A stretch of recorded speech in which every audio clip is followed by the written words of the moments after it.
বর্তমান CGI dy Chandrachur ২ বছর দায়িত্ব পালনের পর ১০ই নভেম্বর ২০২৪ অবসর নেবেন।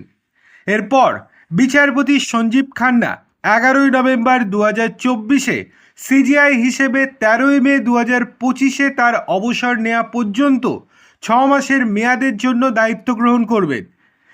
তিনি জানুয়ারি ২০১৯ দিল্লি হাইকোর্ট থেকে এসসিতে উন্নীত হন। তিনি বর্তমানে কোম্পানি আইন, সালিসি, পরিষেবা আইন, সমুদ্র আইন, নাগরিক আইন এবং বাণিজ্যিক আইনের তালিকায় রয়েছেন। এখনও পর্যন্ত তার ৪.৫ বছরের মেয়াদে বিচারপতি খান্না ৩৫৮টি বেঞ্চে অংশ নিয়েছেন এবং ৯০টির বেশি রায় লিখেছেন। তার কয়েকটি উল্লেখযোগ্য রায় নিয়ে আপনাদেরকে জানাচ্ছি। ২০২৪ সালে ৫ বিচারপতির বেঞ্চ নির্বাচনী বন্ড স্কিমকে অসাংবিধানিক ঘোষণা করেছিল।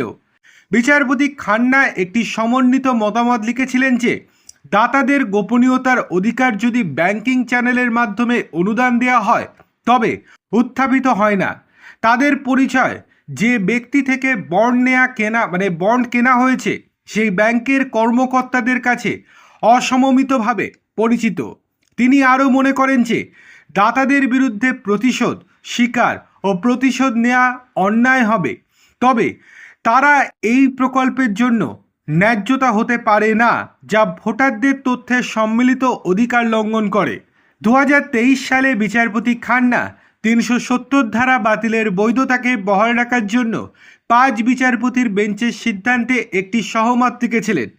তিনি দেখেছেন যে ভারতের সংবিধানের ৩৭০ অনুচ্ছেদটি অসমমিতিক ফেডারেলিজমের একটি বৈশিষ্ট্য এবং সার্বভৌমত্বের ইঙ্গিত নয় এবং এর রহিতকরণ ফেডারেশন কাঠামোকে অস্বীকার করে না।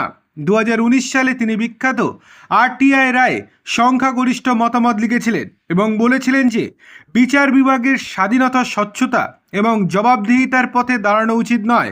২০২২ সালে তিনি বলেছিলেন যে সালিসিকারীরা একতরফাভাবে তাদের ফি নির্ধারণ করতে পারে না এবং সবথেকে গুরুত্বপূর্ণ রায় কিছুদিন আগেই দিয়েছেন। আপনারা যদি জানেন যে অরবিন্দ কেজরিওয়ালের জামিনের রায় দিয়েছিলেন এই বিচারপতি, দেখার বিষয় যে যখন থেকে তিনি দায়িত্ব নেবেন তারপর আগামী ৬ মাস তিনি ঠিক কী রায় দেন। কেননা আরজি কর মামলা এত তাড়াতাড়ি শেষ হবে বলে তো মনে হয় না। কেননা ১০ই নভেম্বরের মধ্যে আরজি কর মামলা শেষ হবে এটা ভাবাটা একেবারে বোকামির কাজ।